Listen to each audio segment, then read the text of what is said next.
Well, let's see. We're on Summer School Part 8, which for a lot of the shows, especially the superhero shows, being produced more for the streaming world rather than the old broadcast television function, is that you don't really have the money to do it justice, and you don't really have the material more times than not. Now, the first season of Stargirl, I was surprised at how well orchestrated it was. Granted, that was not intended for CW.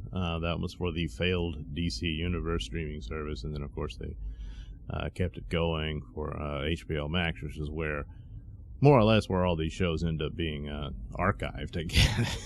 It's over there, because the Superman show's over there now, which is leaps and bounds better than this one. But in the overall function of CW, Stargirl showed potential. I thought it had potential to be on par with what the Flash used to be. Well, it's getting repetitive with the high school tropes, which is this bizarre trying to make it seem like the 50s scenario, but in the modern world. But anyway, it's getting obvious they don't have the material. They have the creepiness of a horror movie setting and whatnot, which is appropriate considering the character of Eclipso. And I thought they were going to reveal some more interesting stuff concerning Shade and the original Dr. Midnight, but they're just dragging that on. So I'm like, oh, so the finale will have like a few minutes of something, and then that's about it. Yeah, well, so of course Wildcat, she's all upset because she killed some people. So she's taking a leave of absence. So now we're gonna concentrate on the two other members, that being Our Man and the current Dr. Midnight. Yeah, the Beth Chapel character, she's taunted here by Eclipso and all this stuff, and none of it was that far off. I mean, the racist stuff obviously is tossed in there, and I know there's a lot of shell shock around when it comes to wokeness. This doesn't really count as that. That this evil entity is going to try to break down this young black girl and taunt her and whatnot. So one of the things he uses is her race and all that. So, yeah, okay. And then they talk about her parents, talking about, it was a struggle, and all this sort of stuff. But it's such at a point of a minimum that it just doesn't really compare to the down your throat stuff that you get from an actual woke product. So it's not so much there. But the scene is just, it starts out, of course, it's creepy and stuff, and she's hallucinating things, and it's like, seems all of a sudden the house seems to go on forever, and that type of stuff of horror movie tropes and what have you. And just sort of kind of, I guess, ripping off Nightmare on Elm Street or something like that. But the other taunts that he does, that she doesn't have any abilities, she's the weakest link of the team. And it's true. She has this other superheroes goggles that gives her information and all this sort of stuff, but that's about it. And it has some link with the original Dr. Midnight, who's trapped in the shadow realm or whatever that is. And it's just, they removed so much from the character. She's nothing like a fighter like the original Dr. Midnight, and that includes the original Beth Chapel Doctor, who was the second Dr. Midnight. And I think they later did a story where there was a descendant from the original Charles McNider who became a new Dr. Midnight or something like that. But the second Dr. Midnight, when they retired the original one, was, and I've talked about this earlier in the previous Stargirl things, but it was this black woman who was a doctor. She was an adult. She was not a teenage girl. And ended up with the same problem. She was blind, and that's the whole thing about Dr. Midnight, is he's blind, but he can see in the dark. And then with help with his goggles, he can see even more. And certainly during the daytime, if he has to be around active in that, the goggles assist him in that. So it would have been, I don't know why they just eliminated that totally. They could have had it with this girl to struggle with that, and she they find the goggles, and maybe even Courtney figures out how the goggles work and says, "Here, Beth, try these." And she's, "Oh my God, I can see," and it would have been this miraculous thing and all that. But she's there to be the dopey nerd character, and they're just going to get her killed.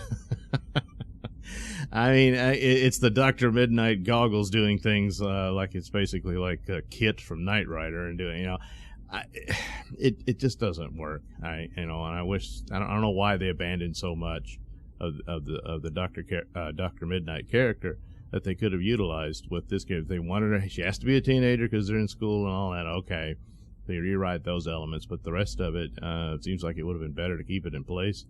And maybe, before she lost her sight, she was, athletic and had some ability, some fighting ability, because you can't just go into a fight all of a sudden with some goggles that see better. Now, I guess with the AI in it would have programmed some things here, so she's like the Matrix, and she instantly learns, judo and what stuff like that. I suppose they could have done that at least. But otherwise, she's just there to go jinkies, and be silly. And so, but anyway, so of course she overcomes the attack. However, Arrowman's not so lucky because, his hallucination is much better thought out. It's this bizarre sympathy he has for Solomon Grundy, who killed his parents, but he's got a bad relationship with his uncle. And he feels like he has some kinship with Solomon Grundy because he's an outcast too, So it's kind of stupid. At first, I thought he was luring Solomon out so that he could take him down, but it was all this setup that Solomon Grundy was going to get hunted down by the townspeople, thinking there was a bear attacking people, but it's really Solomon Grundy. And Courtney and her dad go out there to try to help him, and then they realize none of it's real. It's all Eclipso screwing around and convincing Rick Tyler, the new Iron Man, that Solomon Grundy killed this girl, which is sort of a nod to the Frankenstein story and all that. But it was all an illusion. It wasn't real. And he goes back home and thinks he's fighting Solomon Grundy, but he ends up beating the crap out of his uncle.